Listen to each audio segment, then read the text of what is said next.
ನಾನು ಇವಾಗ ಕಾಗ್ನೇರಿ ರೀಚ್ ಆದೆ. ಕಾಗ್ನೇರಿ ಇಲ್ಲಿ ನಮ್ಮ ಅಜ್ಜಿ ಮನೇಲಿ ಸ್ವಲ್ಪ ಕೆಲಸ ಇತ್ತು, ಹಾಗಾಗಿ ಬಂದಿದ್ದೆ. ಅದ್ರ ಜೊತೆಗೆ ಕಾಗ್ನೇರಿ ನಿಮ್ಮೆಲ್ಲರಿಗೂ ಎಕ್ಸ್ಪ್ಲೋರ್ ಮಾಡೋಣ, ಕಾಗ್ನೇರಿ ಹೇಗಿದೆ ಅಂತ ತೋರಿಸೋಣ ಅಂತ ಹೇಳಿ ವಿಡಿಯೋ ಮಾಡ್ತಾ ಇದ್ದೀನಿ. ಕಾಗ್ನೇರಿ ರೀಚ್ ಆದ್ಮೇಲೆ ಫಸ್ಟ್ ನಿಮಗೆ ಸಿಗೋದು ರೈಟ್ ಸೈಡಿಗೆ ಹೋದ್ರೆ ಕಾಗ್ನೇರಿ ವ್ಯೂ ಪಾಯಿಂಟ್. ಅಲ್ಲಿಂದ ನೋಡಿದ್ರೆ ಎಡೆಕುಮಾರಿ ರೈಲ್ವೆ ಟ್ರ್ಯಾಕ್ ಕಾಣಿಸುತ್ತೆ ನಿಮಗೆ. ಅಲ್ಲಿ ರೈಲ್ವೆ ಟ್ರ್ಯಾಕಿಗೆ ಕಳಿಸ್ರಿ ನಾವು ಇಳಿದಿದ್ವಿ. ಅಲ್ಲಿ ಇಲ್ಲಿಂದ ಟ್ರೆಕ್ಕಿಂಗ್ ಹೋಗಿ ಕೆಳಗೆ ಇಳಿದು ಅಲ್ಲಿಂದ ಮೇಲೆ ಬಂದಿದ್ವಿ. ಅದು ಸಕ್ಕತ್ತಾಗಿತ್ತು ಆ ಎಕ್ಸ್ಪೀರಿಯನ್ಸ್. ಮತ್ತು ನಾವು ಮತ್ತು ಫ್ರೆಂಡ್ಸ್ಗಳು ಹೋಗಿದ್ವಿ ಅಲ್ಲಿಗೆ. ಅಲ್ಲಿಂದ ಮುಂದೆ ಬಂದರೆ ಕಾಗ್ನೇರಿ ಚಾಮುಂಡೇಶ್ವರಿ ತಾಯಿ ಟೆಂಪಲ್ ಇದೆ. ತುಂಬ ಅದ್ಭುತ ಶಕ್ತಿ ಇದು. ಹಾಗೆ ಚಾಮುಂಡೇಶ್ವರಿ ತಾಯಿ ಕೈ ಮುಗಿದು ಅಲ್ಲಿಂದ ಮುಂದೆ ಫೋರ್ಟ್ ಕಡೆ ಹೊರಟೆ. ಮುಂದೆ ಹೋಗ್ತಾ ಇದ್ದೀನಿ, ಯಾವ ಜಾಗನೂ ನಿಮಗೆ ತೋರಿಸೋದಕ್ಕೆ ಆಗ್ತಾ ಇಲ್ಲ, ಅಷ್ಟು ಮಂಜು ಬೀಳ್ತಾ ಇದೆ. ಈ ಮಂಜಲ್ಲಿ ನಮಗೇನು ಕಾಣಿಸ್ತಾ ಇಲ್ಲ. ಇಲ್ಲಿ ಯಾವುದಾದ್ರೂ ಆನೆ ಬಂದ್ರೂ ಗೊತ್ತಾಗಲ್ಲ, ಇವಾಗ ಅಷ್ಟು ಮಂಜು ಬೀಳ್ತಾ ಇದೆ. ಮಳೆ ಸ್ವಲ್ಪ ಜೋರಾಗಿದ್ದರಿಂದ ಮಂಜು ಜಾಸ್ತಿ ಆಗಿದೆ ಬೆಳಗಿನ ಜಾವ.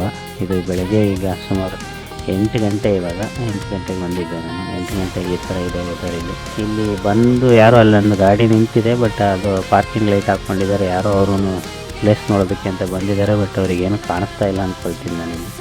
ಅವ್ರೇನೋ ನೋಡೋದಕ್ಕಾಗಿರಲ್ಲ, ಎಲ್ಲಿ ಹೋಗೋದಕ್ಕೂ ಆಗಿರಲ್ಲ. ಇಲ್ಲಿಂದ ಫೋರ್ಟಿಗೆ ಸುಮಾರು ದೂರ ಹೋಗಬೇಕು. ಅದು ಬೈಕಲ್ಲಾದರೆ ಆಫ್ ರೋಡಿಂಗ್ ಹೋಗ್ಬೋದು, ಬೈಕು ಮತ್ತು ಜೀಪಲ್ಲಾದರೆ. ಕಾರಲ್ಲೆಲ್ಲ ಸ್ವಲ್ಪ ಆಗಲ್ಲ, ಸ್ಕಿಡ್ ಆಗುತ್ತೆ. ಇವಾಗ ಅಲ್ಲಿ ಮಡ್ ರೋಡ್ ಅಲ್ಲ, ಅದು ಮಣ್ ರೋಡ್ ಇರೋದ್ರಿಂದ ಸ್ಕಿಡ್ ಆಗುತ್ತೆ. ಅಲ್ಲಿಗೆ ಹೋಗೋದಕ್ಕೆ ಅಷ್ಟು ರೋಡೂ ಚೆನ್ನಾಗಿಲ್ಲ. ಇಲ್ಲಿ ನೋಡಿ, ಇವಾಗ ಕಾಗ್ನೇರಿ ಇಲ್ಲಿ ಬರ್ತಾರೆ ಜೀಪಲ್ಲೆಲ್ಲ ಬಂದವ್ರು. ಏನು ಮಾಡೋದು ಅಂದರೆ ಫುಲ್ ನೋಡಿ, ಇಲ್ಲಿ ನೋಡ್ಬೋದು ನೀವು, ಕಂಪ್ಲೀಟ್ ಡ್ರಿಫ್ಟ್ ಮಾಡಿ ಎಲ್ಲ ಹಾಳು ಮಾಡಿ ಹಾಕ್ಬಿಟ್ಟಿದ್ದಾರೆ ಇಲ್ಲಿ. ದಯವಿಟ್ಟು ಇದಕ್ಕೆ ಸಂಬಂಧಪಟ್ಟಂಥ ಅಧಿಕಾರಿಗಳು ಇದ್ರ ಬಗ್ಗೆ ಗಮನ ಕೊಡಬೇಕು ಅಂತ ನಾನು ಇದರಲ್ಲಿ ಕೇಳ್ಕೊಳ್ತೀನಿ. ಫಾರೆಸ್ಟ್ ಡಿಪಾರ್ಟ್ಮೆಂಟ್ ಆಗಿರ್ಬೋದು, ಇಲ್ಲ ಪೊಲೀಸ್ ಡಿಪಾರ್ಟ್ಮೆಂಟ್ ಆಗಿರೋದು, ದಯವಿಟ್ಟು ಇದನ್ನು ಸ್ವಲ್ಪ ಕಾಳಜಿ ವಹಿಸಿ ಇದ್ರ ಬಗ್ಗೆ. ಈ ಥರ ಬಂದು ಎಲ್ಲ ಹಾಳು ಮಾಡೋದ್ರೆ ಈಗ ನೆಕ್ಸ್ಟು ಬರೋರಿಗೂ ಪ್ಲೇಸಸ್ ಇಲ್ಲಿ ನೋಡೋದಕ್ಕೆ ಅಷ್ಟು ಎಲ್ಲ ನಾವೇ ಗಲೀಜು ಮಾಡಾಕ್ಬಿಟ್ಟಿರ್ತೀವಿ. ಈಗ ಯಾರಾದರೂ ಬಂದವರೆಲ್ಲ ಡ್ರಿಫ್ಟ್ ಮಾಡಿ ಗಲೀಜು ಮಾಡಾಕಿದ್ರೆ ನೆಕ್ಸ್ಟ್ ಬಂದವರು ಇದೇನು ಚೆನ್ನಾಗಿಲ್ಲ ಅಂದ್ಕೊಂಡು ಹೋಗ್ತಾರೆ.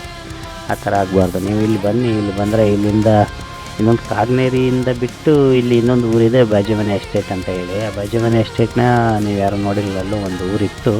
ಅಲ್ಲೂ ಯಾವುದೇ ಮೂಲಭೂತ ಸೌಕರ್ಯಗಳಿಲ್ಲ ಅಂತ ಹೇಳಿ ಅಲ್ಲಿ ಊರೇ ಖಾಲಿಯಾಗಿದೆ. ಈಗ ಒಂದು ಮನೆ ಅಲ್ಲೊಂದಿದೆ, ಅಲ್ಲಿಂದ ಬಿಟ್ಟರೆ ಸ್ವಲ್ಪ ಮೇಲೆ ಬಂದರೆ ನಮ್ಮ ಅಜ್ಜಿ ಮನೆ ಒಂದಿದೆ. ಅಷ್ಟು ಬಿಟ್ಟರೆ ಇನ್ನೇನಿಲ್ಲ, ಇಲ್ಲಿ ಯಾವುದೇ ಮೂಲಭೂತ ಸೌಕರ್ಯಗಳಿಲ್ಲ ಅನ್ನೋ ಕಾರಣದಕ್ಕೆ ಊರೇ ಖಾಲಿ ಆಗಿಬಿಟ್ಟಿದೆ ಅಲ್ಲಿಂದ. ನೆಕ್ಸ್ಟು ನಿಮಗೆ ಇನ್ನೊಂದು ಸರಿ ಮಳೆ ಸ್ವಲ್ಪ ಕಡಿಮೆ ಆದಮೇಲೆ ಇದನ್ನು ಕಂಪ್ಲೀಟ್ ಕಾಗ್ನೇರಿ ಎಕ್ಸ್ಪ್ಲೋರ್ ಮಾಡ್ತೀನಿ. ಇಲ್ಲಿಗೆ ಯಾರಿಗಾದರೂ ಬರೋದಕ್ಕೆ ಇಷ್ಟ ಇದ್ದರೆ, ಯಾರಾದರೂ ಕಾಗ್ನೇರಿ ಪ್ಲೇಸಸ್ನ ನೋಡಬೇಕು ಅಂದರೆ, ಇದು ಕಂಪ್ಲೀಟ್ ಪಶ್ಚಿಮ ಘಟ್ಟ ಜಾಗ ಆದ್ದರಿಂದ ಇಲ್ಲಿ ನೀವು ಎಲ್ಲಿ ನಿಂತ್ಕೊಂಡು ನೋಡಿದ್ರೂ ಮೇಲೆ ಯಾವುದಾದ್ರೂ ಒಂದು ಹಿಲ್ಸ್ ಮೇಲೆ ನಿಂತ್ಕೊಂಡು ನೋಡಿದರೆ ಸುತ್ತ ಕಾಣೋದೆಲ್ಲ ಕಂಪ್ಲೀಟ್ ಹಿಲ್ಸೇ. ನಿಮಗೆ ಬೇರೆ ಏನೂ ಕಾಣಿಸಲ್ಲ, ಯಾವುದೇ ಸಿಟಿ ಕಾಣಿಸಲ್ಲ, ಏನಿಲ್ಲ.